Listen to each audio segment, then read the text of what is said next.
बिस्मिल्लाहिर्रहमानिर्रहीम। अस्सलाम वालेकुम नाज़रीन। आवाज़ टीवी जो इलेक्शन हेडक्वार्टर्स में अवां खे दिल सां भलीकार चऊं था। जीअं तव्हांखे ख़बर आहे त 8 फरवरी में हाणे सिर्फ़ बाक़ी आहे हिकिड़ो ॾींहुं। हिकिड़े ॾींहं खां पोइ थींदो अवाम जो फ़ैसिलो ऐं ख़बर पवंदी त कहिड़ी पार्टी मैदान मारे वठे थी ऐं पोइ असांखे ख़बर पई सघंदी। छो त इहो आहे ज़ाहिर अवाम जो फ़ैसिलो ऐं जेको जंहिं पार्टी खे तव्हां वोट ॾींदव, जंहिं पार्टी खे तव्हां खटाईंदव, ज़ाहिर आहे उहा ई सुरख़रू थी करे अची साम्हूं बीहंदी। पर सवाल इहो पैदा थिए थो त हाणे जेके ही चूंड सरगर्मियूं असांखे नज़र आयूं शुरूअ खां वठी करे, इन्हनि ते थोरो तबसरो कंदासीं त ही जेका मुसलसल कैंपेन्स असांखे पॉलिटिकल पार्टीज़ जो नज़र आयूं पए, उन में कहिड़ी पार्टी खटी वई आहे। थोरो इतां ई असीं स्टार्ट करे वठंदासीं। उन खां बाद में जीअं तव्हांखे ख़बर आहे त अॼु राति कैंपेन्स जो जेको वक़्तु आहे उहो 12 वॻे ख़त्म थी वेंदो। उन खां पोइ न थींदो को जलसो, न को जुलूस, न थींदी का कॉर्नर मीटिंग ऐं कुझु बि न। वक़्तु ख़त्म, पोइ बचंदो थोरो सो वक़्तु ऐं मुक़ाबलो थींदो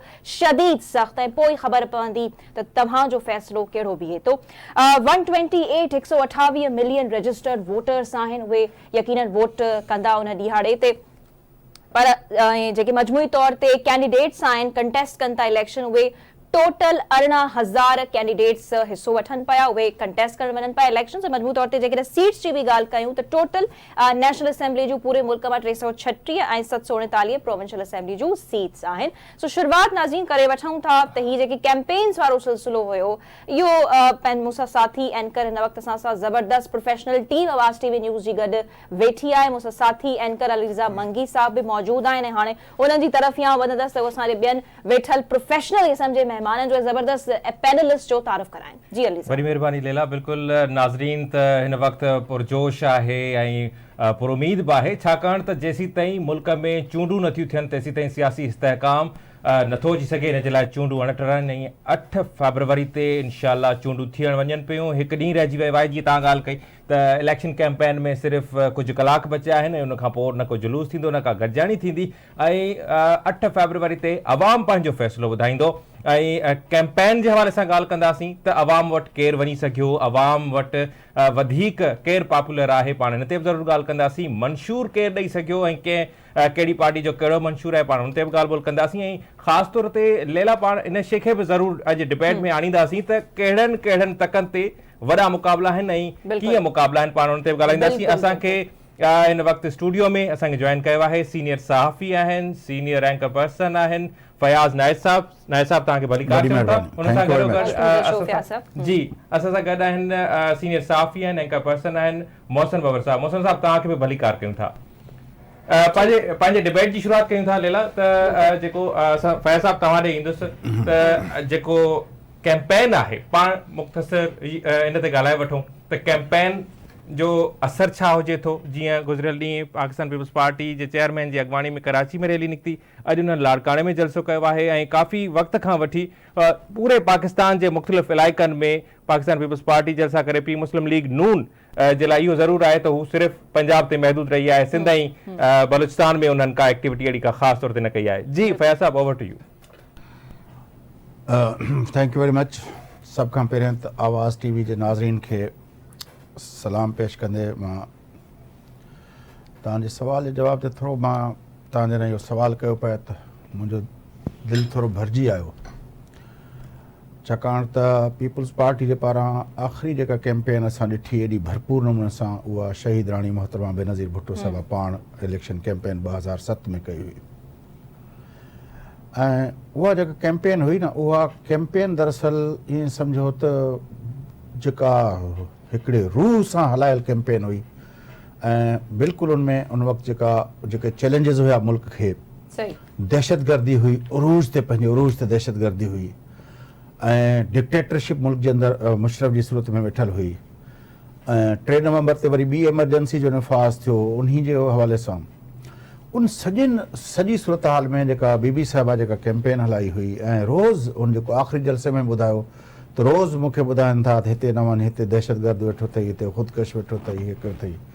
पर बीबी साहिबा जेका उहा कैंपेन हलाई हुई उहो माना हिकिड़ी बाक़ाइदा जेका अहिड़ी गहरी चीख वारो जेको शेर आहे, उहो बिल्कुलु उन ते बिल्कुलु हो थो थिए। पीपल्स पार्टी पोइ वरी 13 में कैंपेन जे करे न हलाए सघी जो पीपल्स पार्टी उन पंहिंजी जेका हुकूमत जे दौरान हिकिड़ो तमामु वॾो वॾा कम कया, 18 तरमीम जहिड़ो मामिलो कयो जंहिंखे चयो वियो त हीउ जेको आहे का बाजवा जे जनरल बाजवा साहिब जे हिकिड़े टीम खे ॿुधायो त इहा जेका 18 तरमीम हुई उहा मुशरफ पंहिंजो मुजीबुर रहमान जे 6 नुक़्तनि खां बि वधीक रेडिकल हुई। नतीजो छा थियो त इहो सलमान तासीर साहब खे शहीद कयो वियो, पंजाब जो सिटिंग गवर्नर पंजाब जो उन्ही खे शहीद कयो वियो। असांजे जेको आहे पंहिंजो उन वक़्तु वफ़ाक़ी काबीना जो सिटिंग मेंबर पंहिंजो शहबाज़ भट्टी साहब खे शहीद कयो वियो। ऐं उनखां पोइ असां ॾिठोसीं 13 जी जो इलेक्शन आई त सूरत हाल इहा हुई जो पीपल्स पार्टी खे कैंपेन हलाइण न ॾिनी वई।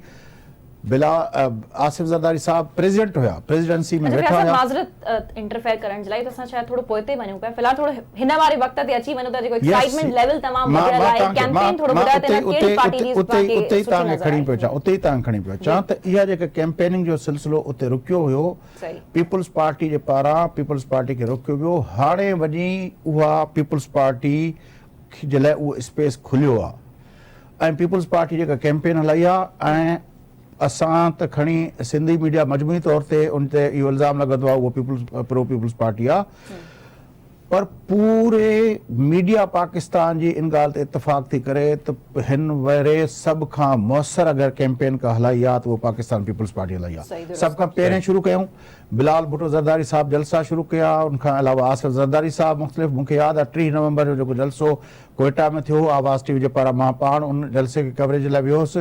उहो जेको जोश ख़रोश ऐं वलवलो जेको हुयो उते पंहिंजो असांखे कोयटा में नज़र आयो।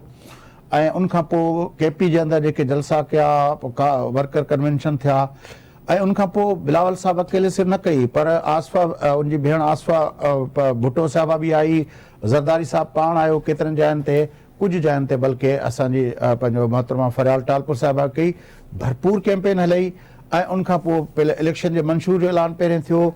उनखां पोइ चइनी सूबनि जे अंदरि अगरि को पार्टी क़यादत वई आहे, का बि पार्टी क़यादत न आहे। सिंध जे अंदरि मिसाल तौर ॿी हिन वक़्तु वॾी पार्टी आहे PML सिंध जे अंदरि को जलसो न कयो आहे हिन कैंपेन जे दौरान, ऐं बलोचिस्तान जे अंदरि हुन को जलसो न कयो आहे हिन कैंपेन जे दौरान।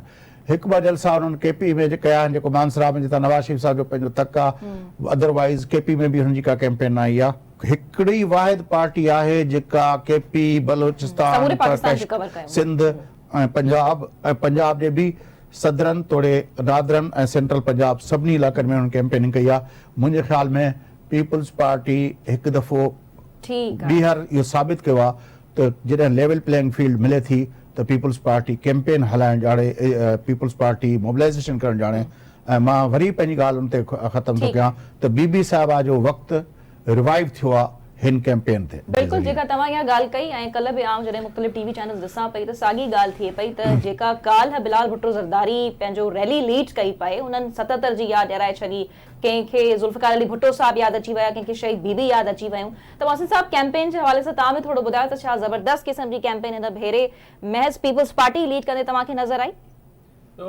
पीपल्स पार्टी फोकस्ड हुई, पहिरें ॾींहं खां हू फोकस्ड हुआ त हुनखे चइनी सूबनि में हुननि खे वञिणो आहे ऐं हर शहर में लॻभॻि वञिणो आहे ऐं रीजन्स हुननि खे कवर करणा आहिनि, छाकाणि त हू इहो तासुर ॾियणु चाहिनि था, माण्हुनि खे ॿुधाइणु चाहिनि था ऐं राइटली सो त हू हिकिड़ी फेडरल पार्टी आहे ऐं चइनी सूबनि खां खटे अचनि पिया ऐं हुते चइनी सूबनि खां सीटूं खणंदा। त इहो हिकिड़ो वफ़ाक़ जो मज़बूत वफ़ाक़ जो तासुर ॾियणु ऐं इहो नारो जेको वफ़ाक़ी ज़ंजीर बेनज़ीर जो जेको नारो इन अरसे दौरान लॻो हो उहो हाणे वाज़े थियो आहे त हिकिड़ी पार्टी, छाकाणि PTI जो पोइ दफ़े क्लेम हो त असां उहा पार्टी आहियूं जेका सॼे वफ़ाक़ में आहियूं। नून लीग जो नारो नथी हणी सघे छाकाणि नून लीग हिन दफ़े त सेंट्रल पंजाब में थोरो घणो पोटवार रीजन ऐं थोरो घणो कुझु सराइकी बेल्ट में कुझु 1-2 उन्हनि जलसा कया, अदरवाइज़ हुनजो सॼो फोकस सेंट्रल पंजाब हो, तंहिंजे करे फोकस हुन ते पिया कनि।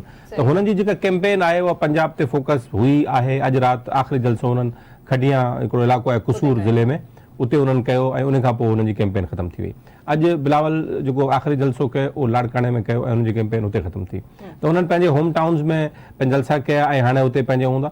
त जेको पीपल्स पार्टी जी स्ट्रेटजी हुई इलेक्शन कैंपेन जी, छाकाणि ॿियो हिकिड़ो मसइलो काफ़ी वक़्तु ताईं नून लीग खे कंफर्म न हो शायदि त हू को इलेक्शन थियनि पियो या न पियो थियनि, तंहिंजे करे हुनखे ड्रैग ऑन कंदा आया ऐं को टिकटनि जी विरासत जा मसइला बि हुननि जा हुआ, IPP सां उन्हनि जो ॻाल्हि ॿोल हली रही हुई देर आहे दुरुस्त आहे वारी ॻाल्हि तव्हांखे नज़र आई त शुक्र आहे एटलीस्ट अची त विया ग्राउंड ॾिसो माण्हुनि खे लैला थींदो छा आहे, इलेक्शन जो मक़सदु सिर्फ़ु जलसा करणु न आहे हूंदो। सही इलेक्शन जो मक़सदु सिर्फ़ु जलसा करणु त सवलो कमु आहे, भई ठीकु आहे तव्हां हिकिड़ो जलसो कराए छॾो, हुते अरेंजमेंट थी विया, माण्हू अची विया पहुची विया, माण्हू त हुन तक जा त न आहिनि हूंदा न जंहिं जिते बिल्कुलु, बिल्कुलु। मुख़्तलिफ़ ज़िलनि खां मुख़्तलिफ़ एरियाज़ खां माण्हू ॿिया ईंदा आहिनि।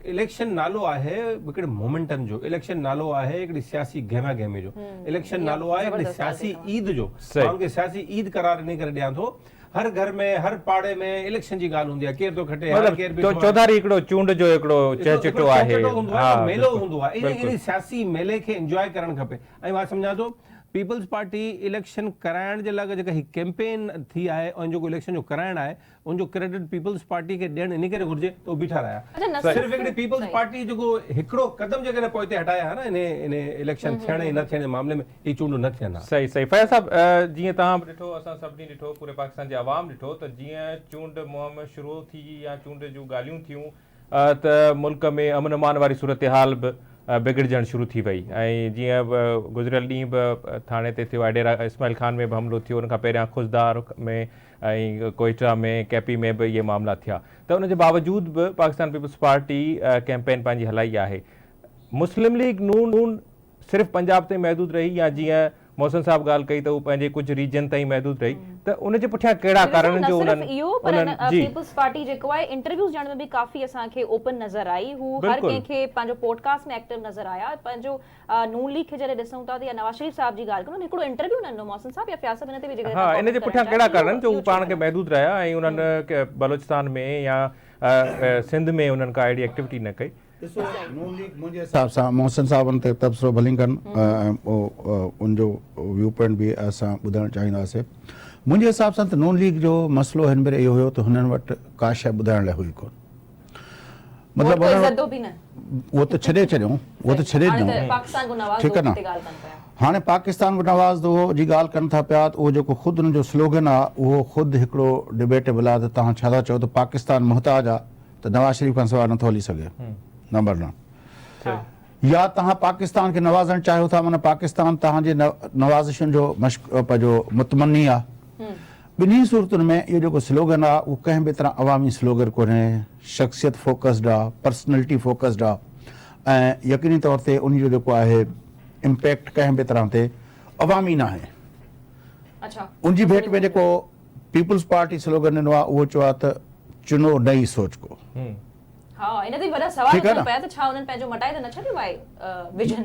न, विजन जो मसइलो न आहे को, हुन त जेका हुन जो जेको नुक़्ता आहिनि, जेके हुननि 10 नुक़्ता रखिया आहिनि, उहे बेसिकली उहे ई 10 नुक़्ता आहिनि जंहिंजो फोकस आहे जेको 2007 में शहीद मोहतरमा बेनज़ीर भुट्टो साहिबा जेको इलेक्शन मंशूर जोड़ियो हुयो, ऐं उहो फोकस्ड हुयो टारगेटेड सब्सिडी ते ऐं पूरेस्ट ऑफ द पुअर जेको सेगमेंट ऑफ द सोसाइटी उन्हनि खे जेको आहे उन्हनि जी अपलिफ्टिंग लाइ हुयो। हाणे जेको तव्हां 10 नुक़्ता जेके ॾिसो था पिया जेके आहिनि उहे सभई उन ते फोकस्ड आहिनि, उहे जेको असां जे मुल्क जे अंदरि जेको ग़रीब तर तबक़ो आहे उन खे अपलिफ्ट कीअं कजे, उन खे मथे कीअं खणी अचे। तंहिं करे पीपल्स पार्टी वटि ॿुधाइण लाइ घणो कुझु हुयो, जंहिंजे करे तव्हां ॾिठो त जेका तव्हां ॻाल्हि कई ॾाढो इम्पोर्टेंट नुक़्तो आयो त पीपल्स पार्टी जी क़यादत माना बिलावल भुट्टो ज़रदारी साहब पॉडकास्ट खां वठी उहो नंढड़ो नौजवान हिकिड़ो 13 साल जो वटि आयो त उनखे बि इंटरव्यू चए ऐं पोइ सभु टीवी चैनल, पोइ सभु जेको आहिनि यूट्यूबर्स ॿियो टियों जिते जिते हुनखे जंहिं बि हो कयो उन, छाकाणि त हुन वटि हिकिड़ो प्रोग्राम हुयो नंबर 1। ॿी ॻाल्हि त हू हिकिड़ी क्लीन स्लेट आहे, हू पहिरियों दफ़ो अचे पियो ऐं पंहिंजी हिकिड़ी स्ट्रॉन्ग लेगेसी सां अचे पियो, ज़ुल्फ़िकार अली भुट्टो ऐं शहीद मोहतरमा बेनज़ीर भुट्टो जी लेगेसी, ऐं 2008 खां 13 वारो जेको दौर हो जंहिंमें 18वीं तरमीम में ॿियूं जेके पंहिंजो वॾा फ़ैसिला थिया, त हुन वटि हिकिड़ी स्ट्रॉन्ग लेगेसी आहे जंहिं जेका खणी उहो सभु माण्हुनि वटि वियो आहे। त भई भुट्टो साहब जो दौरु, बीबी साहिबा जो दौरु या आसिफ अली ज़रदारी साहब जो दौरु, हुन वटि हर दौर में ॻाइण लाइ आहे। ऐं उहो ईअं न आहे त उहो असां लाड़काणे लाइ कयोसीं या उहो असां नवाब शाह लाइ कयोसीं, पूरे मुल्क जे लाइ जेको थियो उहो पूरे मुल्क जे लाइ त ठाहे वरितो, पर हाणे ॾिसणो पवंदो त मैदान केतिरे हद ताईं पंहिंजो मारे पई। त मुंहिंजे ख़्याल में इहा ॻाल्हि ब्रेक खां पोइ करे वठूं। हा, बिल्कुलु बिल्कुलु लैला, पाण हिन ते ॻाल्हाईंदासीं ऐं मोहसिन साहब ऐं फयाज़ साहब खां पुछंदासीं त मुक़ाबला किथे किथे आहिनि। पंहिंजी जेका ख़ुसूसी ट्रांसमिशन आहे आवाज़ इलेक्शन 2024 जी ख़ुसूसी ट्रांसमिशन जारी आहे। मिलूं था ब्रेक खां।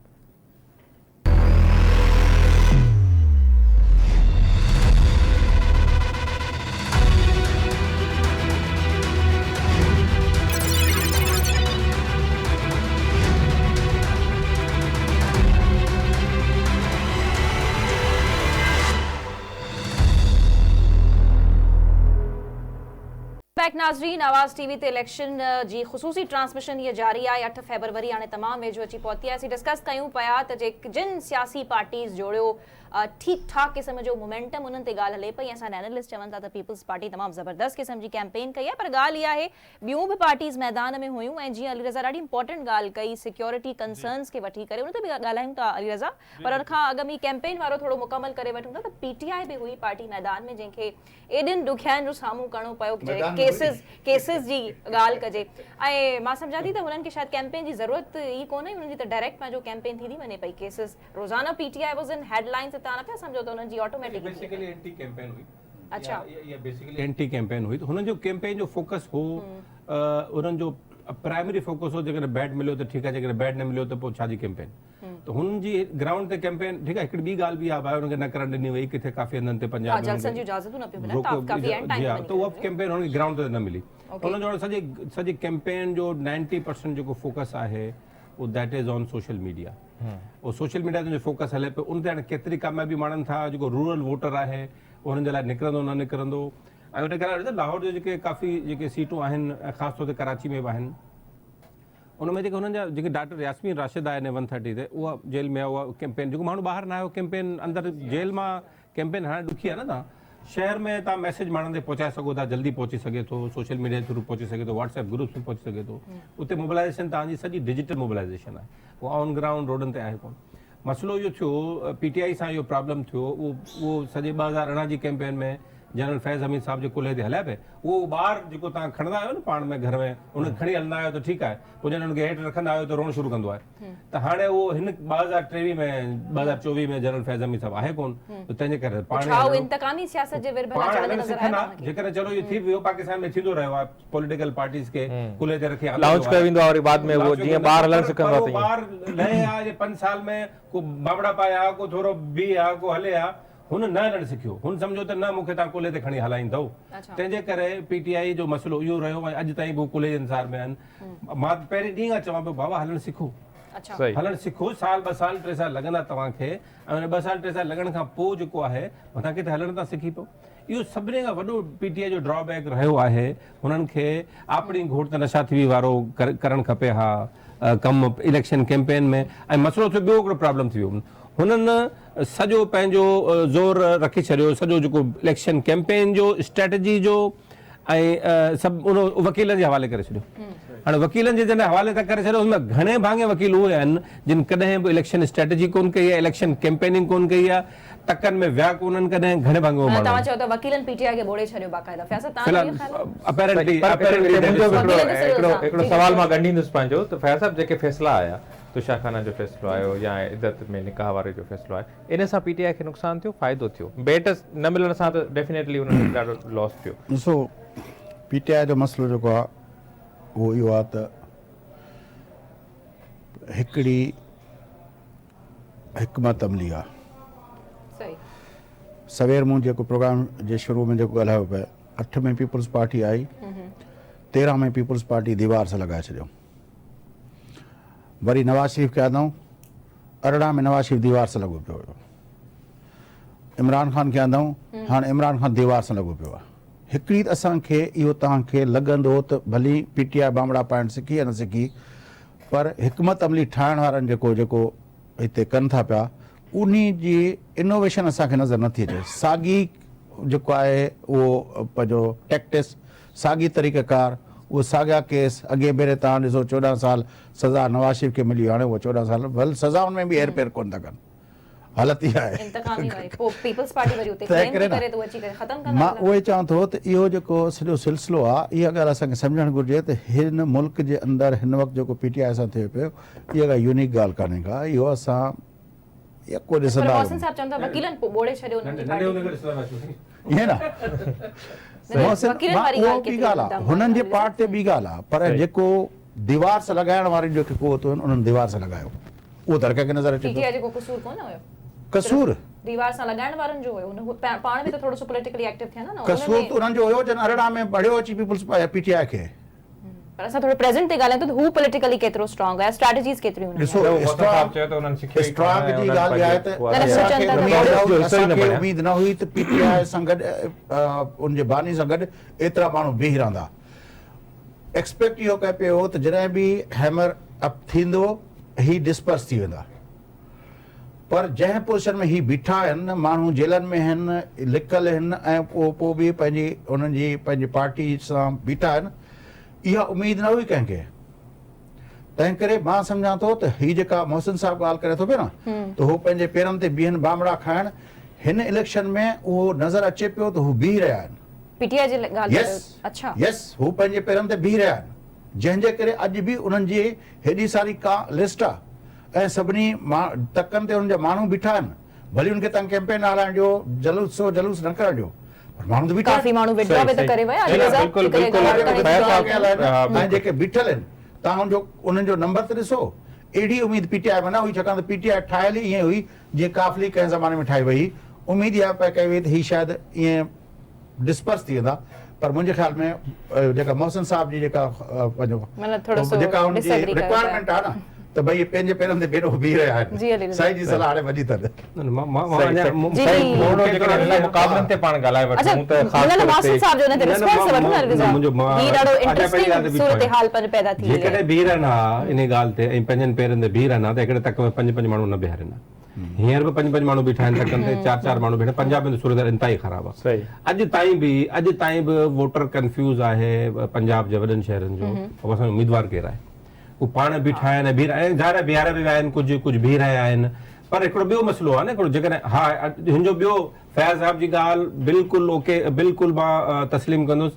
जॾहिं मिसाल तौरु 3 माण्हू पीटीआई जा आज़ादु खटे आया ऐं 3 जा 3 पीटीआई सां बीठा रहिया, तॾहिं ख़बर पवंदी। हुन मां त पोइ तव्हां ख़बर आहे ज़रात खाते जे तरफ़ां बि कुझु माण्हू वरी हेॾा होॾा थींदा आहिनि ऐं उन्हनि जो बि मामिलो। हाणे 3 माण्हू जेकर पीटीआई सां बीह रहिया तॾहिं मञिबो त जेतिरा बीठा, जेतिरा खटे आया पंहिंजे जाइ ते बीह रहिया।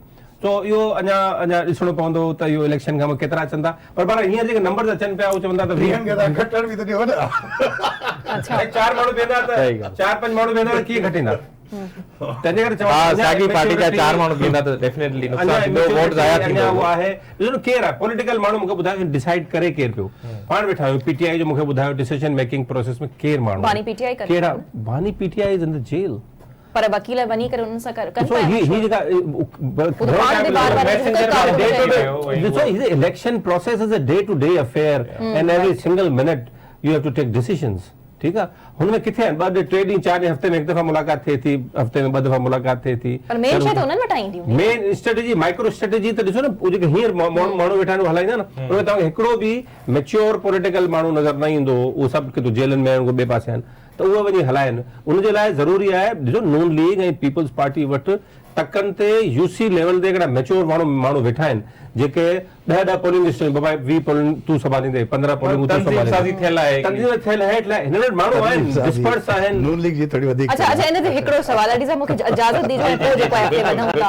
त छा जेलनि में वेही करे इलेक्शन विहण पॉपुलैरिटी में इज़ाफ़ो ऐं वोटर खे अट्रैक्ट न करे सघे? डेफिनेट थिए थो।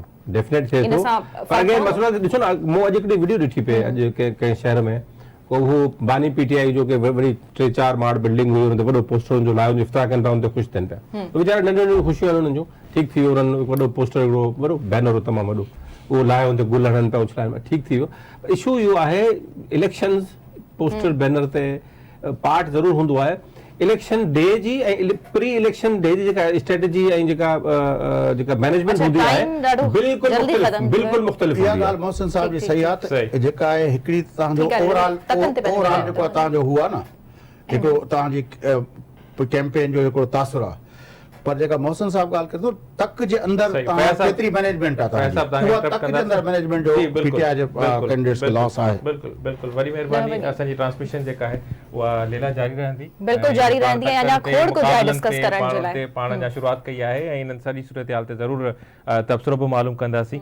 ऐं वधीक थींदो 8 फरवरी ते ज़ाहिर आहे फ़ैसिलो, पर इन खां असां वरी अॻ में 10 वॻे जेको आहे तव्हांजी टेलीविजन स्क्रीन्स ते हाज़िर हूंदासीं ऐं पोइ मख़सूस तौर ते असीं तकनि खे डिस्कस कंदासीं त कहिड़े तक ते आहे टफ क़िस्म जो कॉम्पिटिशन। ऐं हिते असीं तव्हांखां इजाज़त वठंदासीं, पर थोरी देरि खां पोइ ॿीहर तव्हांजी टेलीविजन स्क्रीन्स ते आॾो हाज़िर थींदासीं। असांखे इजाज़त, अल्लाह हाफ़िज़।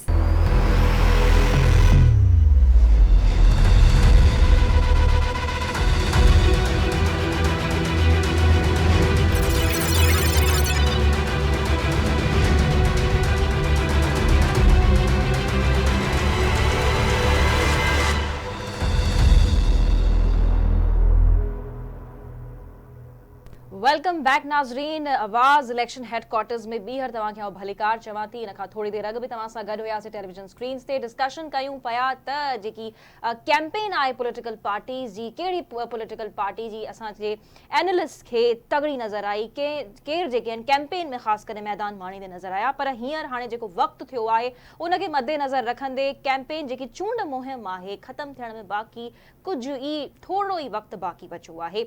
ऐं अॼु बि असीं मुख़्तलिफ़ जॻहनि ते ॾिठोसीं जेके असांजा सियासतदान आहिनि मुख़्तलिफ़ पार्टीज़ जा, उहे मुख़्तलिफ़ हंधनि ते रैलीज़ खे ख़िताब कंदे नज़र आया। थोरो तव्हांखे ॿुधाईंदा हलूं त उन्हनि छा गुफ़्तगू कई, वरी कहिड़ा वाइदा, ऐं आख़िरी वक़्तनि में जॾहिं सफ़ा असीं वेझो अची पहुता आहियूं चूंड जे तारीख़ जे 8 फरवरी जे, वेंदे हुननि अवाम खे छा चवंदे विया आहिनि तव्हां ताईं असीं इहो पुॼाइणु चाहियूं था, ॿुधाइणु चाहियूं था, जेको ऑलरेडी तव्हां पंहिंजे स्क्रीन्स ते ॾिसंदा बि आहियो सॼो ॾींहुं। पर छो त हाणे ही सफ़ा आख़िरी असीं मरहले में पुॼी चुका आहियूं, थोरो सो रिफ्रेश हुनखे करे छॾियूं था। तव्हांखे ॾेखारींदा हलूं त चेयरमैन पीपल्स पार्टी बिलाल भुट्टो ज़रदारी साहब हिकु रैली खे, हिकु जलसे खे ख़िताब कंदे छा चवनि पिया। वेंदे बिलाल भुट्टो ज़रदारी साहब वरी इहा ॻाल्हि कंदा विया पुराणी सियासत जी ऐं पाण खे मौक़ो ॾियाराइण जी। सो सुवाल इहो पैदा थिए पियो त हाणे कहिड़ी पार्टी खे केरु मतिलबु अवाम केतिरी तादाद में वोट ॾेई करे खटाईंदो, इहो ई सवाल आहे हर कंहिंजो। ख़ैर मूंसां हिन वक़्तु जेको पैनल आहे तमामु ज़बरदस्त, जेको थोरी देरि अॻु में बि मौजूदु हो, पर हिकु एडिशन थी वई आहे। गॾो गॾु तव्हांखे वेठल नज़र ईंदा senior anchor person Ali Raza मंगी साहब।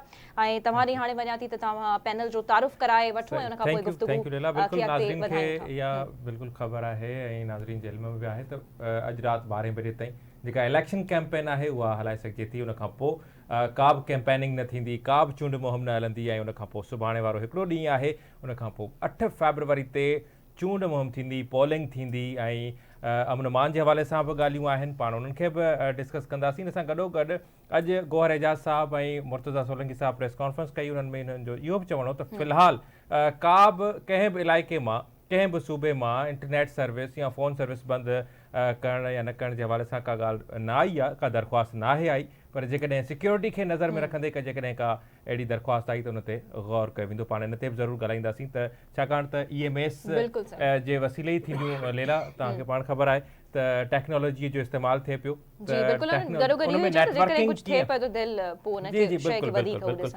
लेला असांखे हिन वक़्तु पंहिंजे नाज़रीन खे ॿुधाईंदा हलूं त सीनियर सहाफ़ी आहिनि, सीनियर एंकर पर्सन आहिनि मोहसिन बबर साहब, उहे असां सां स्टूडियो में गॾु आहिनि, ऐं उन सां गॾोगॾु senior anchor person, senior journalist आहिनि तला जतोई साहब। तला साहब तव्हांखे बि भलीकार चऊं था ऐं मोहसिन साहब तव्हांखे बि भलीकार चऊं था। Thank U for joining. कीअं था ॾिसो मोहसिन साहब अॼु कैंपेन जी, इन सां गॾोगॾु असां सां इमदाद सुमरो साहब बि मौजूदु आहिनि। माज़िद इमदाद साहब तव्हांखे, ख़ैर असांखे तव्हां यादि ई हुयो। इमदाद साहब, इमदाद सुमरो जेके आहिनि उहे वीडियो लिंक ज़रिए असां सां गॾु मौजूदु आहिनि। उन्हनि वटि बि हलंदासीं। हिन वक़्तु जेको पंजाब बैटल ग्राउंड बणियल आहे उन ते उन्हनि सां तमामु दिलचस्प गुफ़्तगू कंदासीं, उन जा तजिया बि वठंदासीं। त फ़िलहालु मोहसिन साहब जी तरफ़ हलूं था त, ऐं बल्कि टिनी पैनलिस्ट खां बुनियादी सवाल इहो ई आहे त हिन जेको एक्साइटमेंट लेवल तव्हांखे केतिरो नज़र अचे थो। थोरी देरि अॻु में मोहसिन साहब पाण मोमेंटम बणजण जी ॻाल्हि कयूं पिया त कहिड़ी पार्टी केतिरो सक्सेसफुल रही, पर हाणे हिन वक़्तु एक्साइटमेंट लेवल तव्हांखे केतिरो जेको आहे लेवल अप थींदे नज़र अचे पियो? लैला जो हींअर असां दाख़िल थी विया आहियूं इलेक्शन नारनि खां, जलसनि खां निकिरी, हाणे जेका पोल डे मैनेजमेंट आहे असां हुन में शामिल थी विया आहियूं। ऐं पोल डे मैनेजमेंट हिकिड़ी बिल्कुलु मुख़्तलिफ़ साइंस हूंदी आहे, जीअं मूं पहिरीं ॻाल्हि कई, उहो बाक़ाइदा हाणे साइंस आहे। हाणे हिते मुक़ाबिलो थींदो तजुर्बेकार ऐं ग़ैर तजुर्बेकार उम्मीदवार जो, हिते मुक़ाबिलो थींदो तव्हां इलेक्शन जे पोलिंग डे खे कीअं मैनेज था करियो, वोटर खे कीअं आणियो था, उन्हनि खे पंहिंजो पोलिंग स्टेशन में कीअं दाख़िल करायो था, उनखे पहुचायो था उते, उतां उन्हनि खे वरी वठी था वञो, उन्हनि जी मानी जो बंदोबस्तु थी, सभु गाॾियूं, इहे सभु हिकिड़ी बाक़ाइदा हिकिड़ी साइंस आहे जंहिंजो वॾे में वॾो ख़र्चो उम्मीदवार जो इते ई थिए थो। पोलिंग एजेंट जी मैनेजमेंट ख़ुदि हिकिड़ो वॾो में वॾो चैलेंज हूंदो आहे त तव्हां हर पोलिंग स्टेशन ते पंहिंजो पोलिंग एजेंट विहारियो था। ऐं जेकर तव्हांजा जंहिं स्टेशन में तव्हांजो पोलिंग एजेंट न आहे हूंदो, हिन जो मक़सदु आहे उतां तव्हांखे उमेदु न आहे हूंदी त केतिरा वोट मिलंदा, केतिरा, छाकाणि त जेको पोलिंग एजेंट हूंदो आहे उहो हूंदो आहे उते रेजिस्टेंस हूंदी आहे, बेसिकली को ग़लति कमु थिए या को वोट ग़लति थिए या ऐं देरि करण त इहो बेसिकली असां हाणे पोलिंग डे जी मैनेजमेंट में, पोलिंग डे जी इलेक्शन में हाणे पाण दाख़िल थी विया आहियूं। ऐं हिन में ज़ाहिर आहे जेके पुराणा रूरल एरिया जा ख़ासि तौर ते जेके उम्मीदवार हूंदा आहिनि उन्हनि जो हिकिड़ी साइंस हुनखे ठहियलु हूंदी आहे, उनखे ख़बर हूंदी आहे त हीअं करिणो आहे, हीअ पोलिंग तूं संभालींदे, हिन पोलिंग में तूं ईंदे, प्रॉपर प्लानिंग हूंदी आहे। उते उतां जो मानी जो ख़र्चो आहे, पोइ उते वरी कुझु जेके ताक़तवर जेके आहिनि असांजा पंहिंजो जेके उम्मीदवार आहिनि जिन जी ताक़त आहे, जिन जी तला साहब ताक़तवर क़िस्म जो माण्हू आहे असां वटि, अच्छा। त हुनजी पंहिंजो पोलिंग मैनेजमेंट कड़क आवाज़ जो मालिक आहे। कड़क आवाज़ हाँ, ताक़तवर आहे, that's- ताक़तवर आहे। that's his त quality। अहिड़े क़िस्म जा असर रसूख़ रखण वारो असर रसूख़ वारो माण्हू, उहे पोइ उम्मीद वोटर खे ॿिए मुखालिफ़ वोटर खे न अचणु ॾियणु, उनखे रोकणु, इहे सभु शयूं, इहे सभु पोलिंग मैनेजमेंट जो हिसो हूंदियूं आहिनि। हाणे इहो सॼो डिपेंड करे थो त केरु हिन में पुराणो आहे, हिन में ज़ाहिर आहे पीपल्स पार्टी ऐं नून लीग JF जे इलेक्शन विढ़नि था, त हुननि जे लाइ हिकिड़ो पूरो सिस्टम ठहियलु मखसूस हूंदो। तकनि ते अचूं था, थोरो पंहिंजो तला साहब खां बि पुछी वठूं था। तला, तव्हां हिन वक़्तु एक्साइटमेंट लेवल कहिड़े पासे वेंदे ॾिसो पिया, ऑब्ज़र्व कयो पिया, सियासी पार्टी जी जेकी एक्साइटमेंट आहे, छा ऑब्ज़र्व कयो पिया? हिन महिल पार्टीज़ में एक्साइटमेंट त जाम आहे। अच्छा। तव्हां ॾिसो था सभिनीनि अख़बारनि में हुननि जा फुल पेज एड्स हाँ, आहिनि, ads बाक़ाइदा जलसे ते जलसो आहे। हिन महिल बि असां वटि 1.5 कलाक बचियो आहे, पोइ हिननि जी मुहिम बंदि थी वेंदी राति 12 लॻे, ऐं पोइ कंहिं चैनल ते कंहिं हल्के जो सर्वे बि कोन थो हली सघे पेमरा जे डायरेक्टिव्स जे मुताबिक़। सही। त हिन महिल जेका एनर्जी आहे उहा आहे नैरेटिव, बयानीअ जी जंग। बिलावल भुट्टो साहब जो बयानु हुयो, मां ग़रीब माण्हुनि जी मदद कंदुमि, सोशल वेलफेयर जी ॻाल्हि थो करे, सोसाइटी जी ॻाल्हि थो करे, मज़दूरनि जी, किसाननि जी। मियां नवाज शरीफ साहब, मुझे क्यों निकाला, मुझे क्यों बुलाया। But is anti PTI narrative भी गदगद हले। नैरेटिव छा आहे, पीपल्स पार्टी जो अटैक आहे नून लीग ते, नून लीग जो अटैक आहे पीटीआई There's ते, a cycle. MQM जो अटैक आहे पीपल्स पार्टी ते, जमात इस्लामी जो अटैक आहे पीपल्स पार्टी ऐं MQM ते। हिकिड़ी नैरेटिव जी जंग आहे। ऐं अॻ में छा थींदो कि पुराणे दौरनि में जॾहिं इलेक्शन्स थींदा त सियासतदान अवाम खे सुठा ख़्वाब ॾेखारींदा कि पाकिस्तान में तरक्की थींदी, ज़रई तरक्की, large scale manufacturing, services, economy, society. हाणे जेके नाइटमेयर्स आहिनि न, बुरा ख़्वाब, हुननि खां डिॼाईंदा आहिनि। अच्छा। लोड शेडिंग जा अंधेरा ख़तम थी वेंदा, गैस जो बुरहान ख़तम थी वेंदो, मुआशी बुरहान ख़तम थी वेंदो, सियासी इस्तेहकाम ईंदो। त हिन महिल जेका असांजी स्टेट आहे, जेको नैरेटिव हिन महिल बयानियो हले पियो इलेक्शन जे दौर में, मां नथो सम्झां कि माण्हू बेवकूफ़ आहिनि। वजह अॼु नवाज शरीफ साहब जी हिकिड़ी स्टेटमेंट हुई कसूर में, अलाए प्रोड्यूसर साहब अगरि कढी आहे त मां चाहींदुमि, गुज़ारिश कंदुमि ॿुधाए छॾे व्यूअर्स खे। नवाज शरीफ साहब पेरिस जो ज़िक्र पियो करे, ऐं छा ज़िक्र कयईं, अगरि ॿुधाए सघूं सूरज साहब त हलायो प्लीज़। जी ठीक है, थोड़ी देर में हलाए, थोड़ी देर में हलाए। तो हिन जी स्टेटमेंट ही कि पेरिस खां सुठियूं सड़कियूं असां पंजाब कसूर वटि गुड्डू में ठाहींदासीं। हाउ इज दैट इवन पॉसिबल? हाणे हुननि जे दिफ़ा में नून लीग वारा चवंदा हाइपोथेटिकली माण्हू एतिरा चरिया न आहिनि कि अहिड़े नैरेटिव खे, अहिड़े बयानीअ खे बिलीव करे वठनि, हज़म करे वठनि। ॿियो ख़तम थो कयां। ॿियो नवाज शरीफ ऑर्डर कंदो आहे, शहबाज शरीफ कमु कंदो आहे। नवाज शरीफ को कम न कंदो आहे। हाँ, शहबाज शरीफ आपने यूनिवर्सिटी बनानी है, शहबाज शरीफ अबे तव्हांखे छा करिणो आहे इहो बि त ॿुधायो। पंजाब दी बैटल ग्राउंड कंदा इनखे तव्हां कीअं था ॾिसो? ऐं जेका तला साहब ॻाल्हि कनि पिया त ईअं ई जेके बि जलसा थिया आहिनि पंजाब में मुस्लिम लीग नून जा, उन में ईअं ई तसवुराती तौर ते मियां नवाज शरीफ साहब पाण खे वज़ीर आज़म तसवुरु कयो आहे, ऐं शहबाज शरीफ साहब खे पंजाब जो वॾो वज़ीर तसवुरु कयो आहे। कीअं पिया ॾिसो सॼी सूरत खे? अॼोको जेको ही पेरिस खां वधीक सुठा रस्ता जेके पंजाब में मिलंदा? जी इमदाद साहब। आवाज़ जो अची वियो आहे।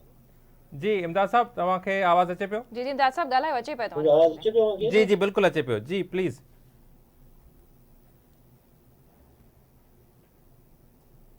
इमदाद साहब लाइव आयो, कंटिन्यू प्लीज। अच्छा, शायद कनेक्शन भी थोड़ो बहाल करण जी कोशिश कर पाए। इहो सवाल ॿियनि जी तरफ़ खणी वञूं था। अली रज़ा, त पेरिस ऐं न्यूयॉर्क जा ख़्वाब मोहसिन साहब मुख़्तलिफ़ वक़्तनि ते सभु सियासी पार्टीज़ ॾेखारींदियूं आहिनि। ऐं मोहसिन साहब पेरिस वेंदो रहियो आहे, is a regular visitor over there, त हिनखे ख़बर आहे कि पेरिस में कहिड़ी सड़कियूं। मां पेरिस में वियो आहियां, मां खडिया बि वियो आहियां, मां कसूर बि वियो आहियां। ये सभु शयूं मुंहिंजूं ॾिठल आहिनि। कोट राधाकृष्ण मुंहिंजो ॾिठल आहे, मां इहे सभु माशाल्लाह ये सभु शयूं मां ॾिसी आयो आहियां। हाणे बेसिकली छा आहे, तव्हां जॾहिं लाहौर खां कसूर वेंदो, जॾहिं मां फर्स्ट टाइम वियोसि बुले शाह ते हाज़िरी भरण दरबार ते, त मां हैरान थी वियुसि। जेको लाहौर खां कसूर जो रोड हो बेहतरीन डबल रोड ज़बरदस्त ठहियल हो। Very sorry to interfere. इमदाद साहब साहब तो बहाल थियो आहे, त उन्हनि जो पॉइंट ऑफ व्यू वठी छॾियो। जी जी इमदाद साहब प्लीज़, का फनी ख़राबी हुई जंहिंजे करे तव्हां ताईं आवाज़ कोन पे आयो। जी हाँ, सवाल मुंहिंजो पूरो थी वियो हो। अच्छा, हाणे ही बड़ी दिलचस्प सूरत हाल आहे। कुॾीअ ख़ासि जंहिं ॾिठो हूंदो, जीअं मोहसिन साहब चयो पियो त कसूर विया आहिनि, सो हाणे कसूर जो बि हिकिड़ो नंढिड़ो इलाइक़ो आहे। हाणे उनजी आबादी 40-50 हज़ार हूंदी। हाणे उते जेकॾहिं पेरिस जहिड़ा रोड ठाहिणा आहिनि, बेशक मियां नवाज शरीफ साहब ठाहिनि। ऐं ॿियो इहो त कसूर ऐं लाहौर तक़रीबन हाणे गॾिजी विया आहिनि। हाणे मियां साहब चयो त कसूर ताईं मोटरवे ठहंदी, हाणे कुसूर ते मोटरवे, कुसूर के हिकिड़े पासे खां मोटरवे अॻे जेको पंहिंजो कनेक्ट करे थी पई, कुसूर जे पासे खां थी गुज़रे। सो असल में जेको मियां नवाज शरीफ़ साहब जी जेका इलेक्शन कैंपेन हुई उहा मोटरवे एयरपोर्ट्स ते, तव्हांखे यादि हूंदो त जॾहिं मानसेरा विया उते हुननि चयो त मोटरवे मां भरपूर ॾाढी ज़बरदस्त ठाहे छॾी आहे, हाणे मानसेरा में एयरपोर्ट ठाहींदुसि। फैसलाबाद विया, हुननि चयो फैसलाबाद जे अॻियां बि मोटरवे आहे, पोयां बि मोटरवे आहे, हाणे उहो साॼे खाॿे मोटरवे ठाहींदुसि। सो हाणे इहा शइ जेका तलाक जी साहब ॻाल्हि कई पिए, त इहे कुझु अहिड़ियूं शयूं आहिनि जेके उहे माण्हुनि खे लुभाइण लाइ आहिनि। प्रैक्टिकली मियां नवाज शरीफ़ साहब जो मंशूर जेको आहे उहो जेको हुननि ठाहियो, जंहिं ते 32 कमेटियूं ठहियूं, उहो मंशूर उहे पंहिंजे हथ में खणी जलसनि में न आहिनि विया। तो ॿी ॻाल्हि इहा त जेको हुनजे मुक़ाबले में बिलावल भुट्टो, उन्हनि मंशूर में जेके ॻाल्हियूं कयूं आहिनि उहे फलाह वारियूं ॻाल्हियूं आहिनि। पघार डबल करणी आहे, 10 यूनिट फ्री ॾियणो आहे, नौजवाननि जे लाइ प्रोग्राम आहे, मज़दूरनि लाइ कार्ड आहे, हारियुनि लाइ कार्ड आहे। सो हिकिड़े पासे मोटरवेज़ आहिनि, यानी नवाज शरीफ़ साहब टोटल फोकस कयो आहे पंजाब खे। उन्हनि जी टोटल इलेक्शन कैंपेन जेका आहे उहा पंजाब फोकस रही आहे। उन्हनि पाकिस्तान जे ॿियनि हिसनि खे पंहिंजी इलेक्शन कैंपेन खां ॿाहिरि रखियो आहे। न रुगो फिज़िकल न आहिनि विया, बल्कि उन्हनि जे मंशूर में बि दावा ऐं वाइदा उहे आहिनि जेके पंजाब जे माण्हुनि खे सुठा था लॻनि। तव्हां जेकॾहिं बलोचिस्तान जे माण्हुनि खे चवंदव असां तव्हांखे मोटरवे ॾींदासीं, तो तव्हांखे चवंदो न मूंखे पहिरियों पाणी खपे। जेकॾहिं तव्हां सिंध जे माण्हुनि खे चवंदव असां तव्हांखे मोटरवे ॾींदासीं, हू पहिरियों चवंदो न असांखे तालीम खपे। हाणे पंजाब में कुझु सहूलियतूं जेके पंजाब ज़ाहिर जे जॻह ते वाक़िअ आहे ऐं अंग्रेज़नि जे दौर खां वठी पंजाब डेवलप रहियो आहे पाकिस्तान में ॿियनि सूबनि जी निस्बत, त पंजाब खे जेको कुझु घुर्जे नवाज शरीफ़ साहब उन जा वादा पिया कनि। केपीके या सिंध या बलोचिस्तान ठीक है, यानी कि मखसूस सूबे ताईं महदूद रहिजी विया आहिनि नवाज शरीफ़ साहब। ये त ॾाढी इंपॉर्टेंट ॻाल्हि कई, वधीक हिन ते अञा ॻाल्हाईंदासीं इमदाद साहब, पर हिते हिकु शॉर्ट कमर्शियल ब्रेक वठिणो आहे नाज़रीन, ऐं ब्रेक खां पोइ लाइव ट्रांसमिशन आवाज़ टीवी न्यूज़ ते जारी आहे।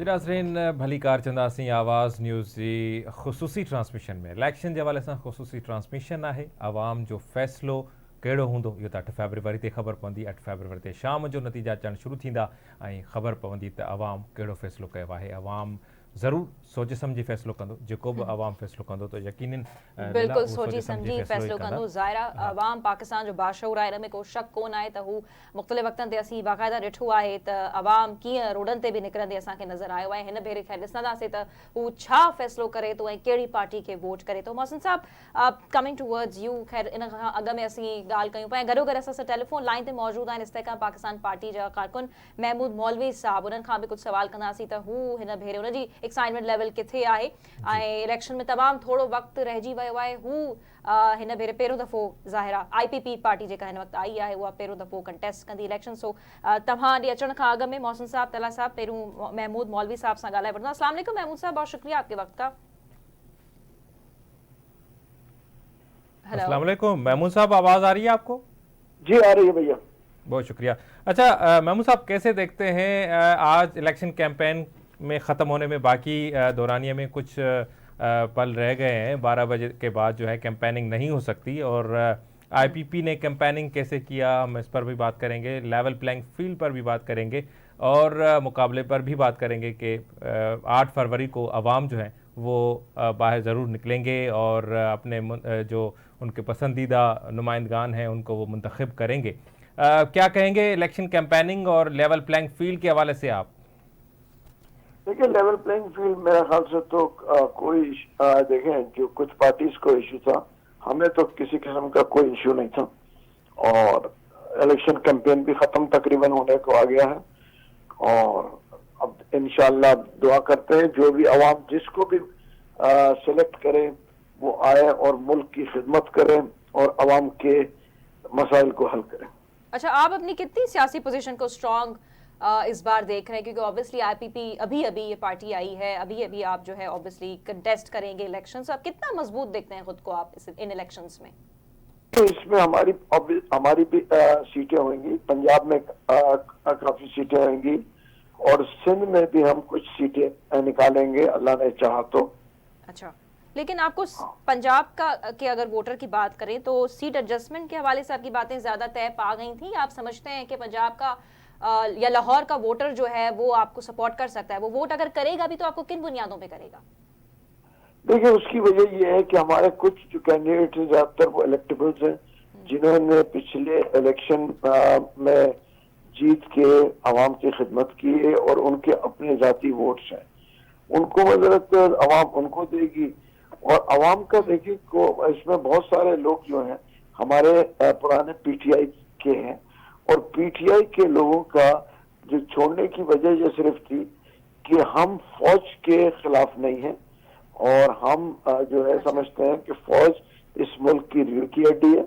इसके अलावा तो कोई डिफरेंस नहीं है हमारे। बिल्कुल बिल्कुल। महमूद साहब, हमारे साथ स्टूडियो में हमारे साथी एंकर तला जतोई साहब भी हैं, वो भी आपसे मुखातिब होंगे। मौलवी साहब अस्सलाम वालेकुम।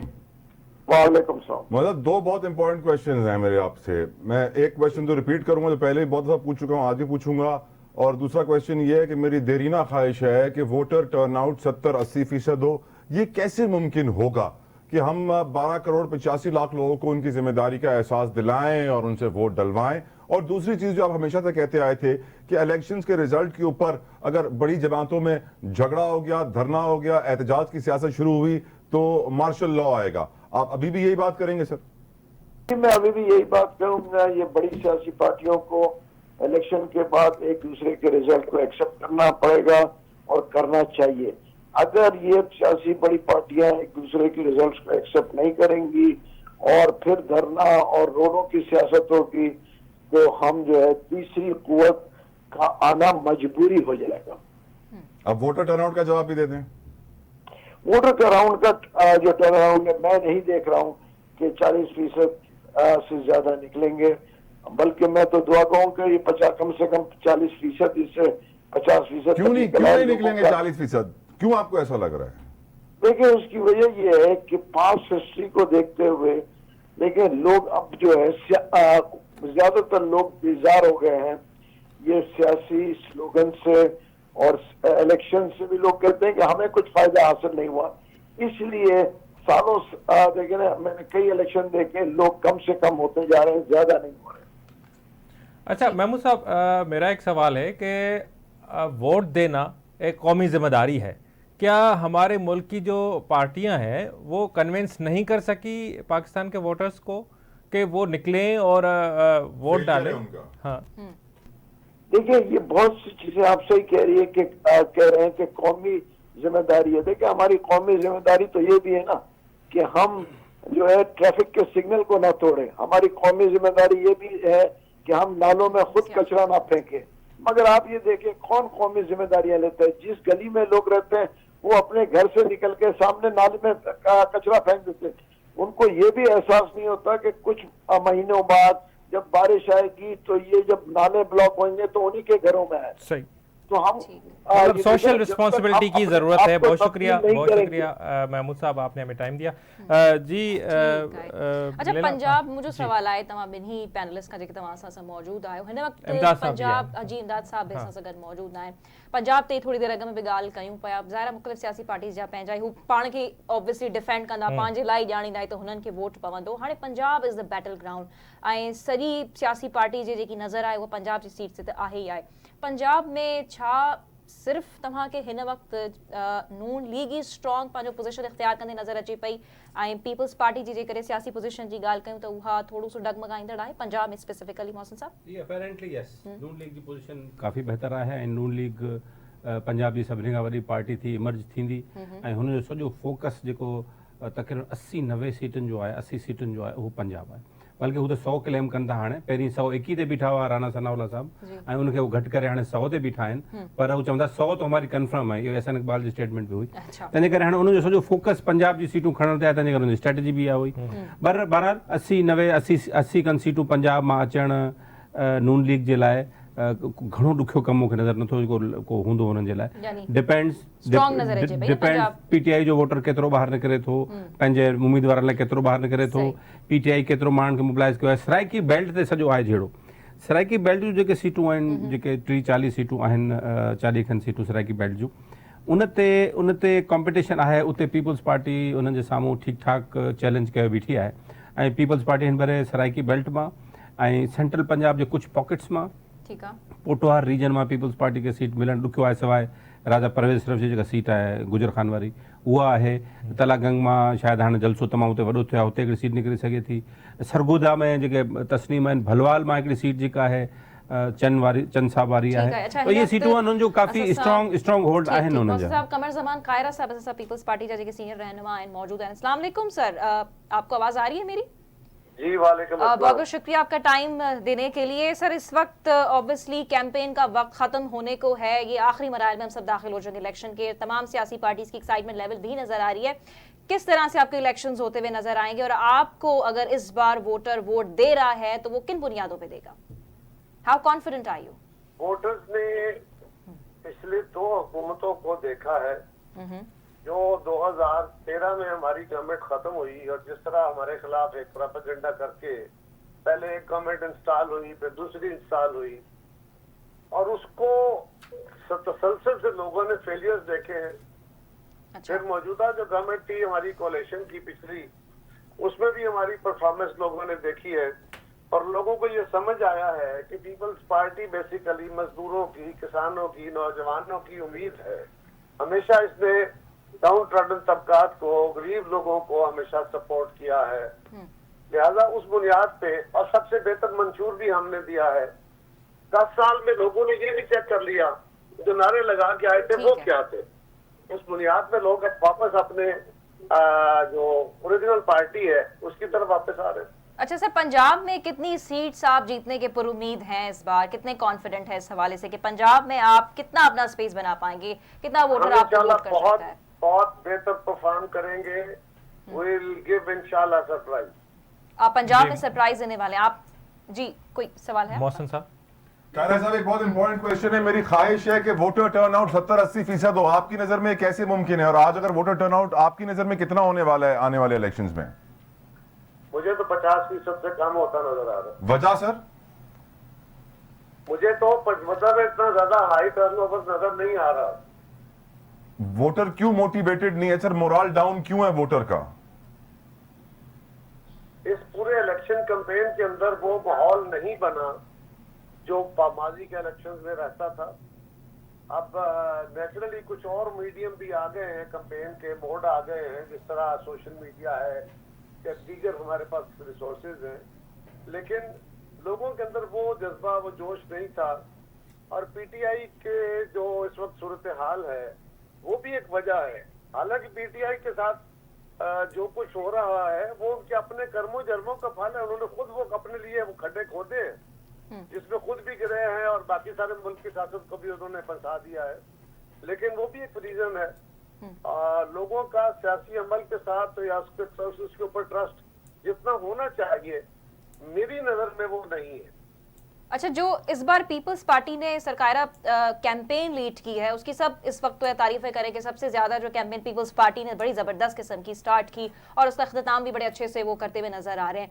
लेकिन बाज़ औक़ात हमने ये भी देखा है कि जो सियासी पार्टीज अच्छी कैंपेन करती हैं, अच्छे जलसे जुलूस कर लेती हैं, लेकिन आखिर में उन्हें वो सिला नहीं मिलता, वो रिजल्ट नहीं मिलता। क्या इस बार आपके साथ ऐसा कुछ होगा? Do U think so? देखिए, इसका जवाब मैं आपको क्या दूंगा? मैं तो आपको यही जवाब दूंगा कि ऐसा नहीं होगा। अगर मुझे ये पता हो तो मुझे इतनी मेहनत करने की क्या जरूरत है? ठीक है साहब, मेरा एक सवाल होगा आपसे। पीपल्स पार्टी के पंजाब और सराइकी बेल्ट में, सेंट्रल पंजाब में इस दफा बहुत मेहनत की है और काफी अच्छे रिजल्ट दिए हैं इन टर्म्स ऑफ जलसे और मोबिलाइजेशन। हमने थोड़ी सी कमी महसूस की है पोटोहार रीजन में। आपका क्या ख्याल है? पोटोहार रीजन और खासतौर पर इस्लामाबाद की 3 सीट्स हैं, इस मरतबा फोकस नहीं किया गया, कोई खास वजह है इसकी? नहीं, जरदारी साहब वहाँ थे, उन्होंने बाकायदा जलसे भी किए हैं। चेयरमैन साहब ने क्योंकि पूरे मुल्क की कैंपेन करनी थी और कोई वजह नहीं है, लेकिन ये बहरहाल एक सूरत हाल जरूर है। ये पार्टी ने कुछ एरियाज को फोकस जरूर किया।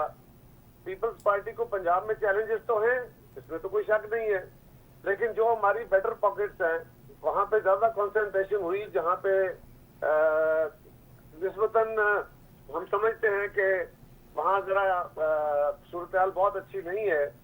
वहाँ कम भी, वक्त भी कम था, वहाँ ज्यादा वक्त देने की जरूरत थी लेकिन वक्त कम था, लिहाजा ये पीएस स्ट्रेटजी भी होती है बाज़ औक़ात।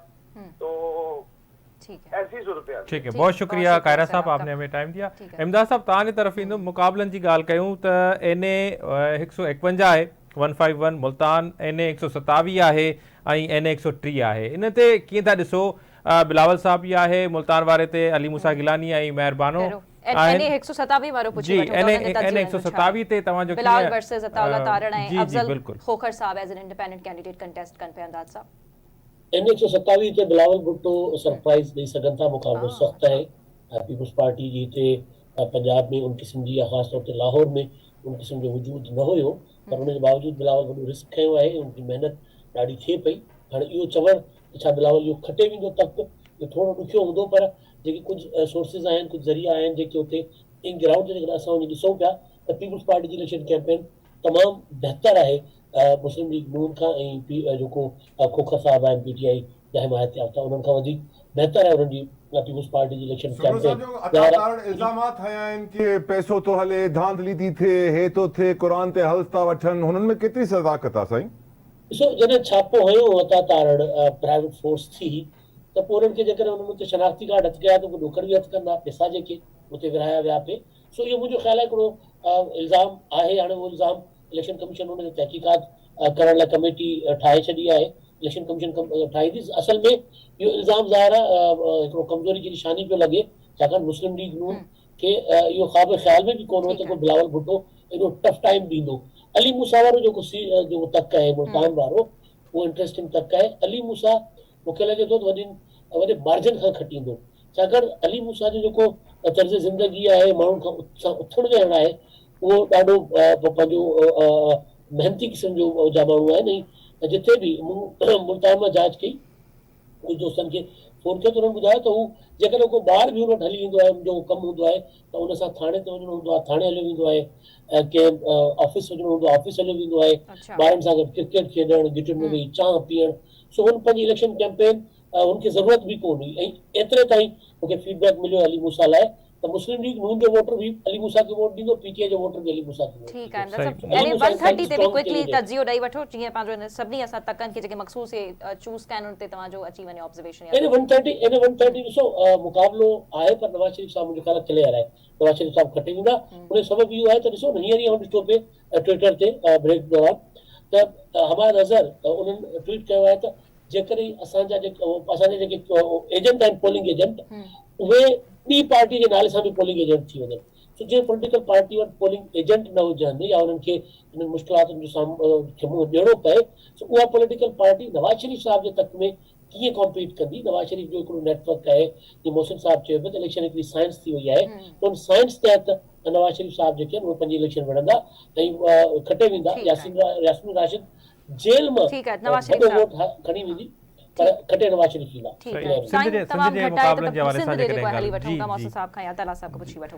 जी मुझे कुछ 212 जी ॻाल्हि करे वठूं था मास्टर साहब। जी 212 मीरपुर ख़ास जो तक आहे ऐं 212 मीरपुर ख़ास तक जी पोजीशन आहे त हिते पहिरीं अली नवाज़ शाह साहब खटिया हुआ ऐं हुनखे वरी सपोर्ट त मिली हुई। इन 212 हिन भेरे पीपल्स पार्टी आफ्ताब शाह जिलानी साहब खे टिकट ॾिनी आहे ऐं आफ्ताब जिलानी साहब पुराणा हिते जा पीपल्स पार्टी जा MNA कई मरतबा रहिया आहिनि ऐं हुननि जो तक आहे। उनजो पंहिंजो चैलेंजिस आफ्ताब शाह साहब जा आहिनि, पर मुंहिंजे नज़र में हिन तक ते अली नवाज़ शाह काफ़ी स्ट्रॉन्ग कंटेंडर आहे। हिते पीपल्स पार्टी खे तमामु घणी महिनत करणी पवंदी, उनजो सबबु आहे 2-3 सबब आहिनि। अली नवाज़ शाह साहब जी पंहिंजो वोट बैंक तमामु ह्यूज आहे मीरपुर ख़ास ज़िले जे इन तक में, ह्यूज आहे ऐं हू पुराणा खटींदा आहिनि, पीपल्स पार्टी जा पुराणा कारकुन आहिनि। अली नवाज़ शाह साहब मैनेजर साहिबा सां भुटे साहब सां बि हुननि जो काफ़ी वास्तो रहियो आहे ऐं हितां खटींदा आहिनि, फैमिली हुननि जी इहा आहे।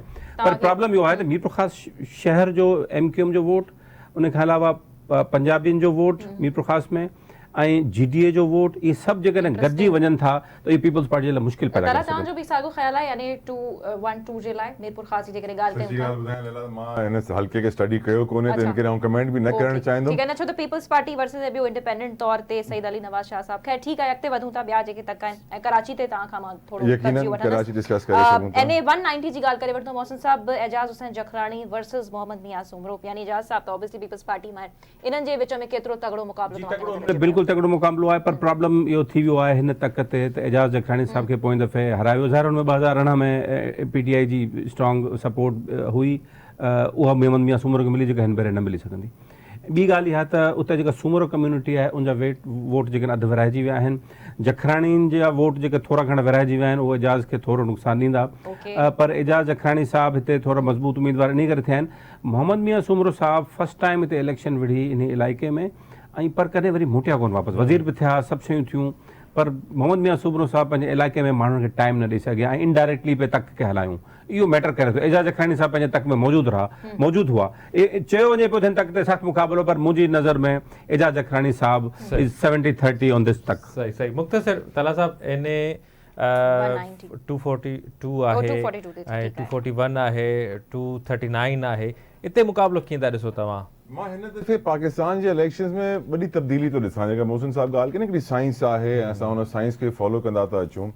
हिन दफ़े सिंपथी वोट बि आहे, हिन दफ़े मां नथो सम्झां कि ज़बान जी बुनियाद ते, नस्ल जी बुनियाद ते, क़ौम जी बुनियाद ते, मज़हब जी बुनियाद ते पाकिस्तानी वोट ॾींदो।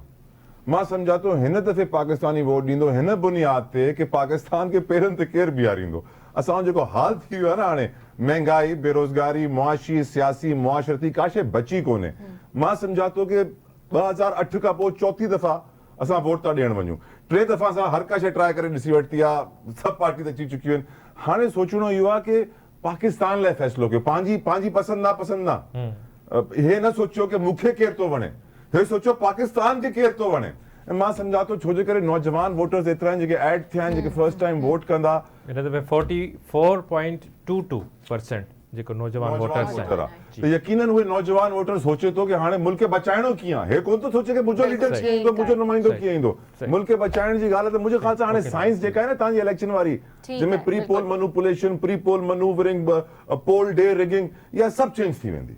सही आहे, त तव्हांखे हिन भेरे मुख़्तलिफ़ सिचुएशन नज़र अचे पई ऐं पोलिंग स्टेशन ते नौजवान ॾिसूं था त हाणे उहो पोलिंग जे ॾिहाड़े ई ख़बर पवंदी त केतिरे हद ताईं बार जेको असीं इलेक्शन ट्रांसमिशन में ॻाल्हि कईसीं वोटर टर्नआउट जी ॾिसणो पवंदो त हिन भेरे केतिरो थिए थो। ऐं सियासी पार्टीज़ हिन भेरे थोरो सो हिन में डिसअपॉइंट नज़र अचनि पियूं, के 50 खां हेठि ॼाणाइनि पियूं ऐं के थोरो सो मथे, पर लेट्स सी ऑब्वियसली 8 फरवरी ते ई ख़बर पवंदी त अवाम जो फ़ैसिलो छा थिए थो। सो इंशाल्लाह वधीक सुभाणे मुलाक़ात थींदी ऐं हीअ ई असीं ट्रांसमिशन में तव्हां सां गॾु हूंदासीं। सो सी यू टुमारो, पंहिंजो तमामु घणो ख़्यालु रखिजो। अल्लाह हाफ़िज़।